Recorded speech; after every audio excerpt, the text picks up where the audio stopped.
Welcome, everybody, to another edition of Amplify Your Business. Today, we're going to be talking about beer and the journey to creating an unbelievable brand here in Alberta when it comes to microbreweries. And I have with me today Kirk Zembal, the co-founder of Blindman Brewing. So welcome to the show, Kirk. Hey, thanks for having me on, Lance.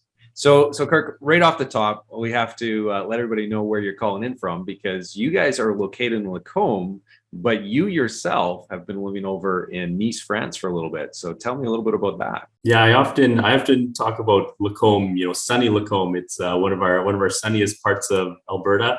But Nice, France might be a little bit more sunny, right on the French Riviera. 300 days of sun there. It's been a heck of a treat. And so you're over there just for a little bit of time, right? A few months, and then you're going to be back in Alberta, or what's the story? Yeah, you betcha. I've been here actually since the end of September, taking some schooling at a school here in Nice, and I'm back in a couple months. So 2 months, I'll be back into Alberta, and really looking forward to just a heck of a summer. Really cool. Are you enjoying some of the craft beers over there, or what is the beer scene like, I guess, in Nice? Because they're more known for their wines, but I'd imagine, like everywhere in the world, craft beers are really taking off. So is there much of a beer scene there? Yeah, definitely. It's starting to take off, and winemakers will always tell you that it takes good beer to make good wine. So there's always been a bit of a tradition of winemakers themselves drinking a lot of beer. Maybe they get bored of wine, or it's a little bit easier to drink on a hot day. But yeah, there's a lot of beer here as well. Awesome, that's really cool. So now let's talk though about your brewery. So in Lacombe, Alberta, you guys started this business 7-8 years ago, was it? Yeah. We started kind of in 2014. By September of 2015, we were up and running, making beer, getting beer out to the good people of Alberta. Yeah. And so did you then approach it from the brewing side or from the business side? What was your role in it when you guys were starting it? I guess a little bit of both. We're beer geeks at heart. We've always loved great craft beer. Always loved the ethos around craft brewing. And then obviously saw the opportunity for a big boom in craft beer in Alberta. We go to big beer cities in the States and be like, you know what, this is happening. This is coming to Alberta. And there was obviously craft beer in Alberta before we opened, but we were kind of right in the thick of the really big boom here in Alberta. Yeah, really some of the earlier days of the big boom, for sure. Your brand really established itself really quickly, and it was based off of really great beers. I mean, when I talk to other people about the great craft beer scene in Alberta, Blindman definitely comes up. And so you guys have been doing some really good work there. And I'm really interested in the choice in location in Lacombe versus some of the larger centers. So there's obviously some advantages to being right in the thick of the urban center, so Edmonton or Calgary. You guys didn't choose that. You didn't even choose Red Deer. You chose Lacombe. So walk me through that decision. Yeah, Lacombe is a great little city. It's one of Alberta's, I guess, sole historical cities. The joke I tell, and I feel like I can tell this joke because it's been 100 years now, but Lacombe burnt to the ground 100 years ago. And that's probably the best thing that ever happened to Lacombe, because when they rebuilt the city, they rebuilt it with brick, and they said no wood structures at all. So now Lacombe is just this like really beautiful, kind of out of the blue city, and it's a city. The mayor will get mad if I call it a town. It's a city. It's one of Alberta's newest and smallest cities, but it's a city. And so, yeah, and Lacombe has just been kind of at the heart of, it's a railway town. It's been at the heart of, central Alberta agriculture for generations and generations, some of the best growing conditions, especially barley. So Alberta grows the best malt barley in the world, and I don't sell malt barley, so it's not not a sales pitch. It's just, we have nice long days, hot summer days, cool nights. It's just perfect for barley. And in fact, the biggest craft maltster in the world that supplies maltsters all over North America and Japan is 40 kilometers down the road from us in Lacombe. So it's just kind of a great center to kind of be close to Edmonton, close to Calgary. And Yeah. Over the years, my kind of first career was in agriculture, and so I spent a lot of time down in the Lacombe area because it is such an agriculture center for Alberta. And so you're right. The town is just really, or the city, I mean, is really quaint. It's beautiful. The architecture is really unique for an Alberta city, an Alberta smaller center. And so it's really a cool place to be. And so in those early days, when you guys were setting up there, was there any concerns around distribution? Was there, running up down the highway trying to get the deals with the bars and the liquor stores and so on, or was that really not an issue at all for you, even though you were outside of those centers? Yeah, like I'm from Edmonton, so we had relations with bars and restaurants and liquor stores, and we did look at opening up in Edmonton, but at the time, the zoning restrictions, it sounded like there was no real appetite for it in Edmonton to change some of these restrictions, because brewing is, it's an industrial process, right? We got trucks, we got, smells, we got boilers, we got all sorts of stuff, but we also want to run a bar, a restaurant, a liquor store within industrial zone. And so Edmonton was a little bit leery about that model, or wanted to put it in certain specific areas, whereas Lacombe, they worked with us every step of the way to, kind of make it, called business friendly for us to start, because, hey, we're a good employer. We got 30 some people, we attract tourists, we are part of a interesting little vibe in Lacombe with, a couple of great restaurants and a few other interesting producers. So, we do what we can. We've grown, we've had some fun, and Lacombe has really embraced us for sure. Well, let's talk about the growth then. So over Sure. those 7 to 8 years that you guys been doing this, started out probably like most companies do, at a smaller size than where you're at now. So tell me a little bit about the growth that you guys have experienced since those early days. Sure. We started with 2 bays in a kind of a multi-bay industrial building. Now we've got 6, own the building. We've torn walls, we've put in stuff, we've taken stuff out. We just threw 180 solar panels on the roof. We've really made it our own. And in fact, last weekend was our grand opening for our brand new tap room. We shut down for a while, we rejigged, we expanded, we do tacos now. We're big new space, great patio out front. So we've just kind of been growing ever since, and our production has grown as well. We're available in, probably, at this point, at least 1,000 different places in Alberta, and, across the Western provinces, territories, sometimes into Ontario, Australia, looking at the States, just having some fun. Yeah, that's really exciting. And a tremendous amount of growth then, and really what has been a small period of time. And so let's just talk about the business aspects of Yes. that, of the growth. So I'm just curious, is that fueled off of the revenue growth that you guys have been experiencing since you started, and getting ramping up production and distribution and so on? Or is this something where you've brought in more investors so that you can take advantage of a time in the the craft brewery scene right now, where there still is lots and lots of excitement and growth there? No, it's we've been lucky. We caught it. The timing was perfect for us. If we were to look back, we couldn't have picked the timing better. There was a big boom. We really focused on the actual liquid in the beer, and the marketing as well. And so we feel like we connected with people. We got them what they wanted. People seem to really like our beer, which is great. And so we've been able to kind of bootstrap ever since. We started with some equity, started with a couple loans, and have gotten loans, but haven't really had to do any, at least not any of the traditional startup financing, no seed round, Series A, etc. But my finance prof would say your customers are your cheapest form of equity. So it's been great.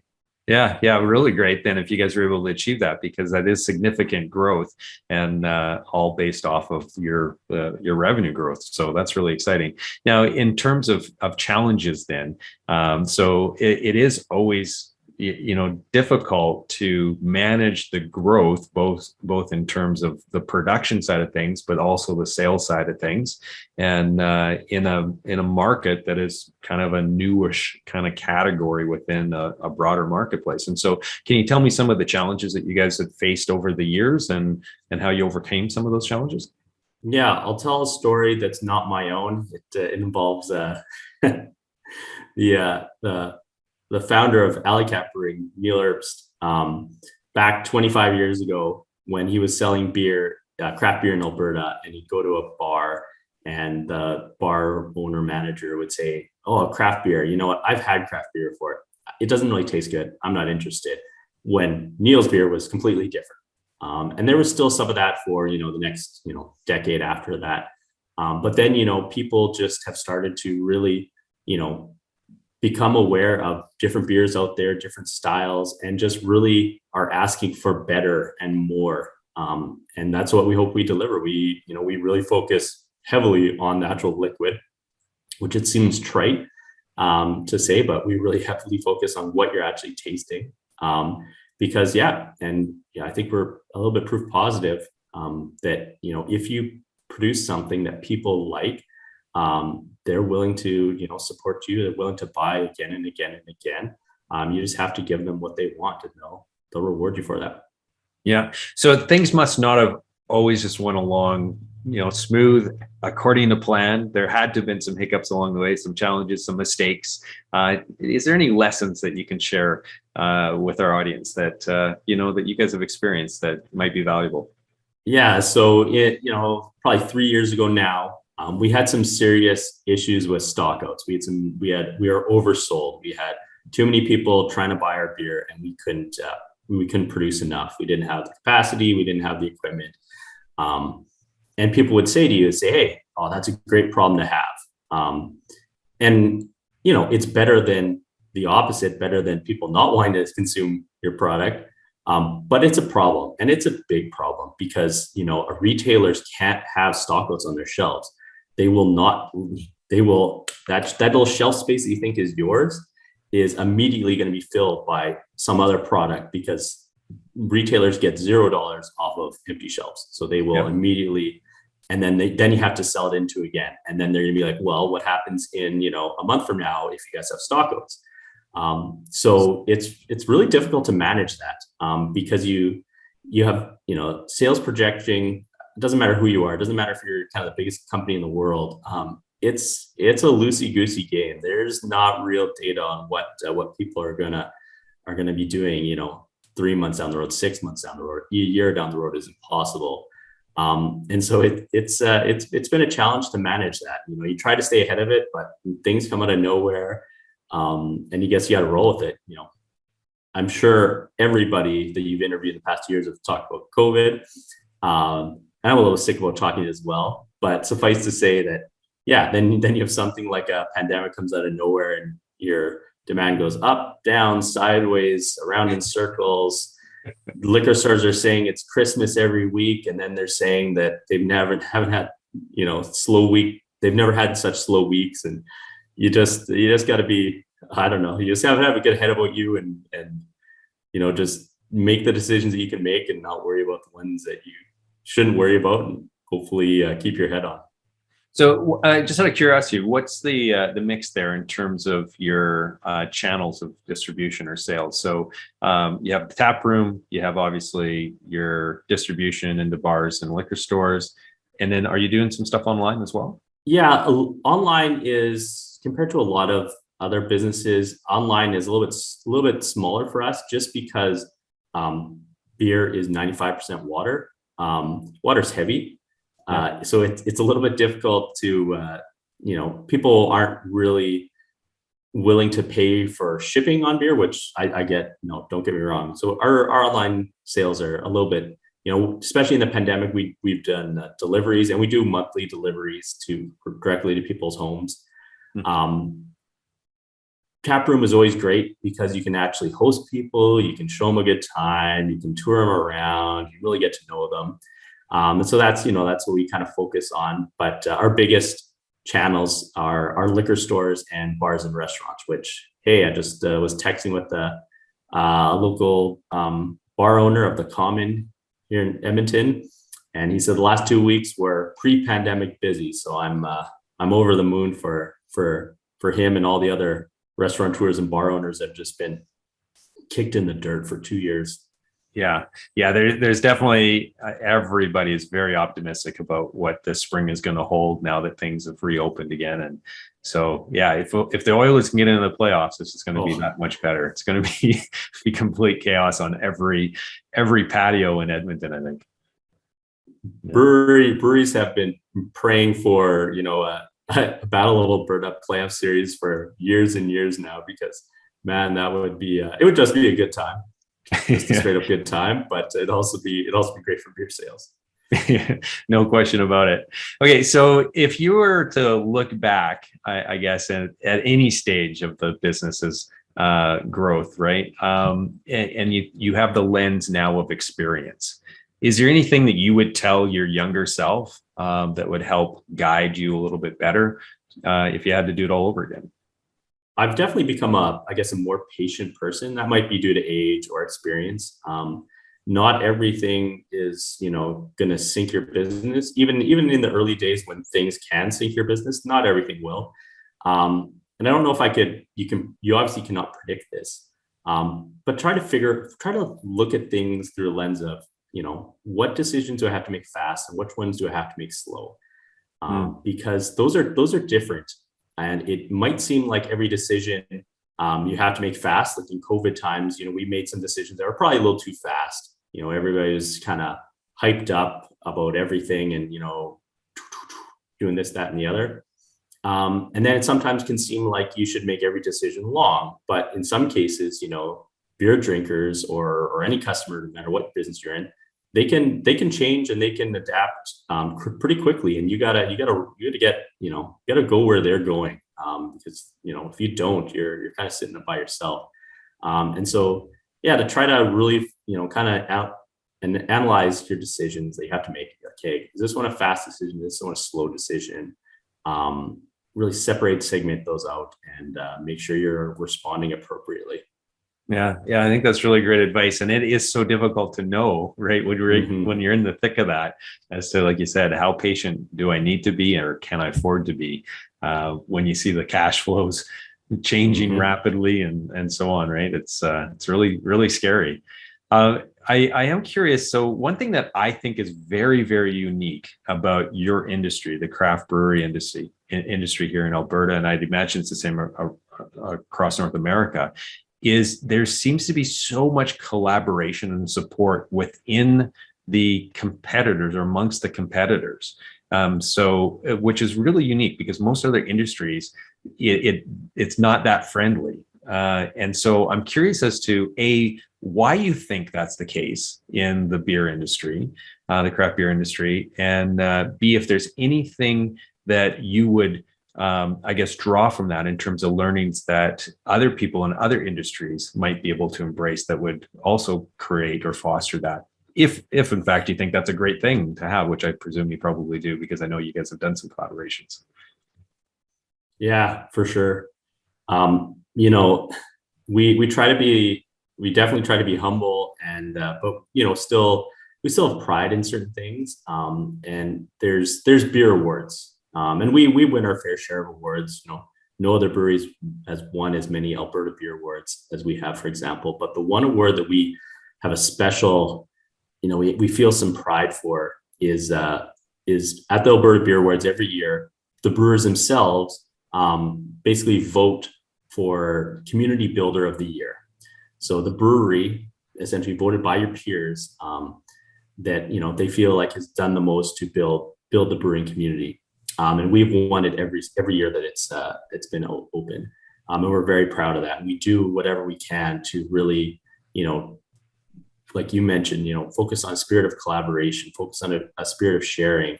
And I could give you countless examples, but that's baked into the ethos of craft beer in general. We're probably in competition mainly with the big guys, the Molson and Labatt's of the world. And, there's definitely some element of, stick together you have to stick together, or you'll get picked off one by one. But the industry just attracts both, employers, owners, beer drinkers, kind of attracts people that, want to see the world change, become better, do better. And so that's where the spirit of collaboration starts.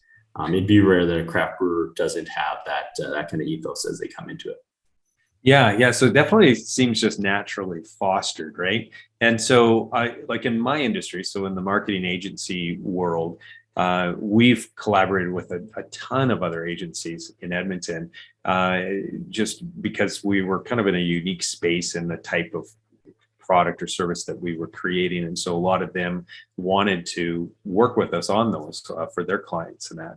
And so that created a really unique, I think, opportunity for us to experience that. And so I've always very much been a fan of collaboration and working together, because I've always really believed that there's more business out there than what I'll ever be able to take on. I'm never going to be, 100% market share. I'm not going to be a monopoly. That's just not realistic. And so through the collaborations and just being, a good person within that community. I always felt that I got rewarded in some form or another. It always sort of, you put out the good karma and stuff comes back.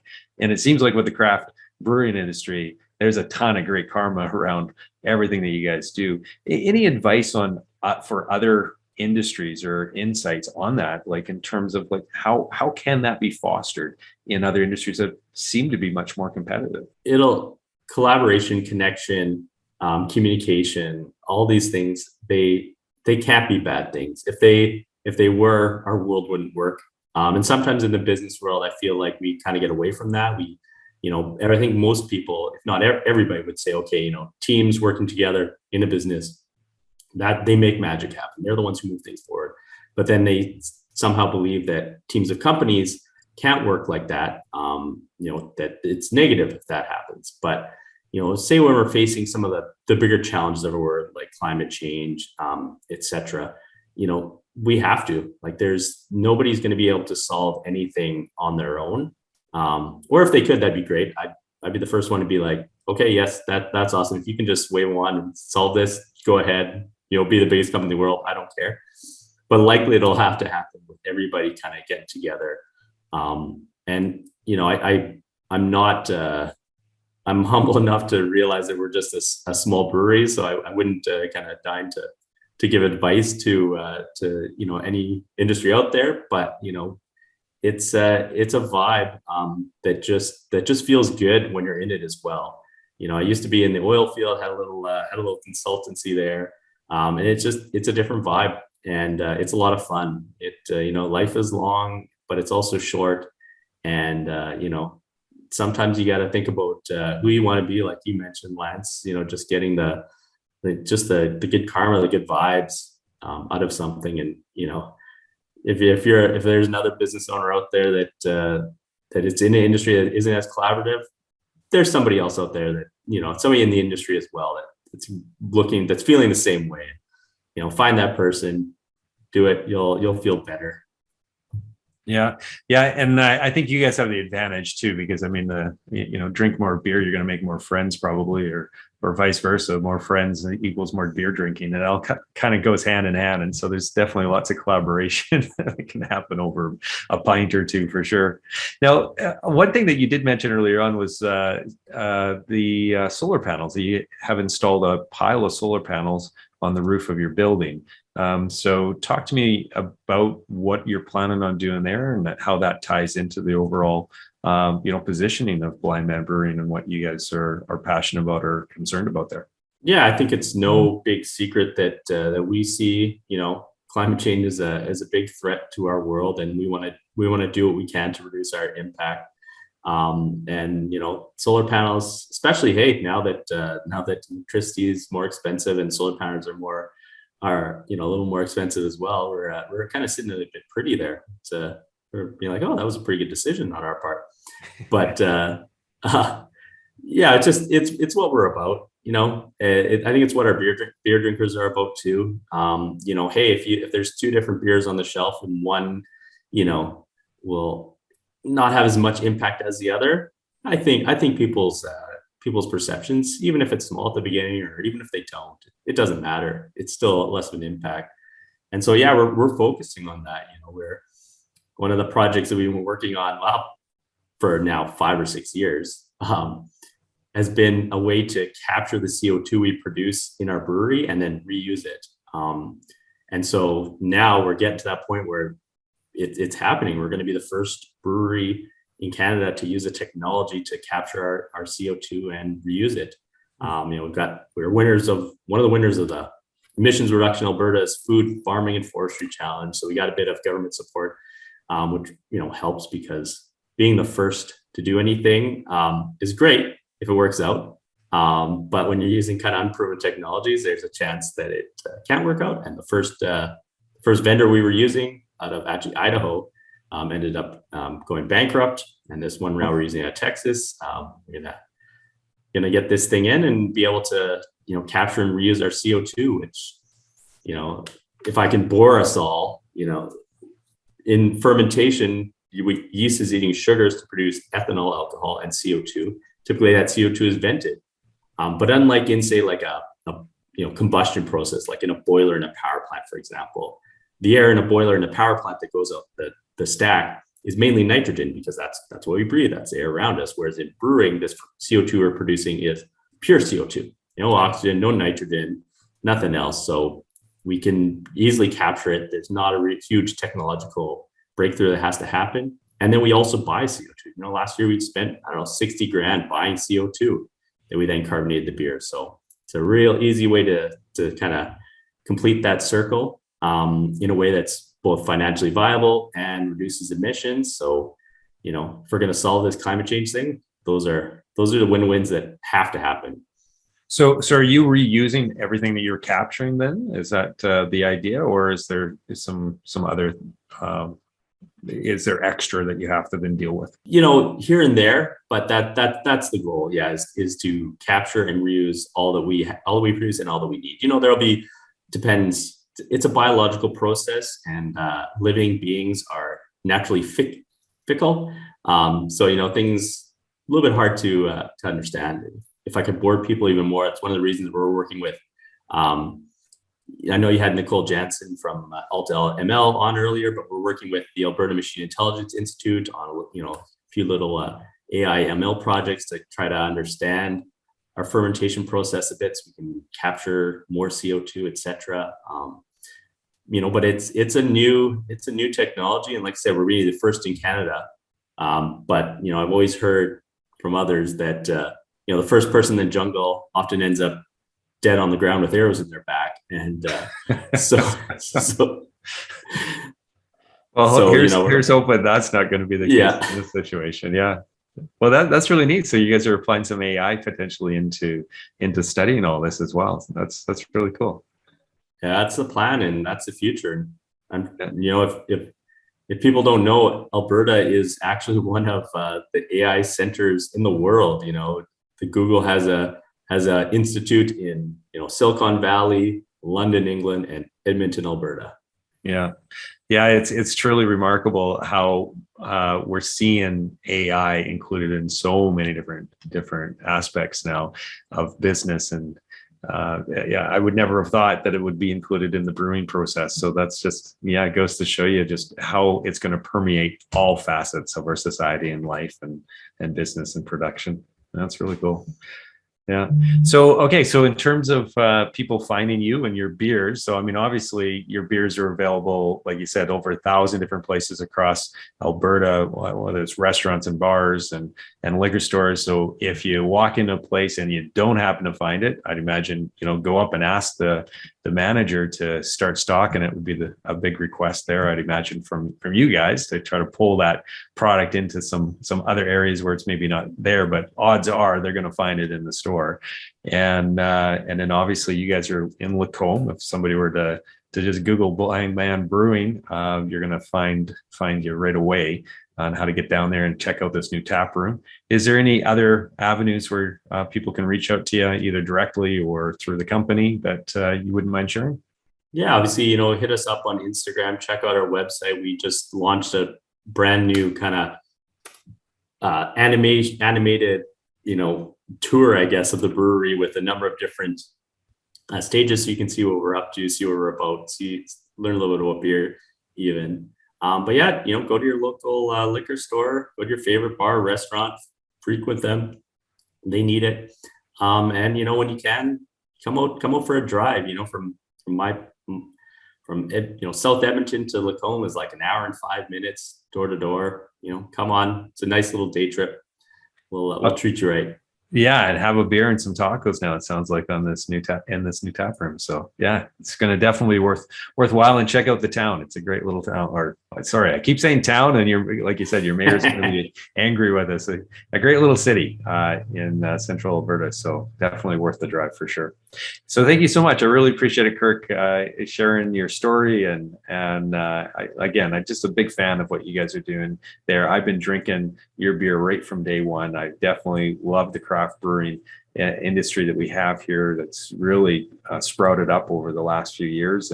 And I was an early fan, just like you. It sounds like I was down in the States touring around a bit and checking out some of the local breweries before that was ever a thing here in Canada. And I had the exact same thought at the time. It's like, why is this not happening here?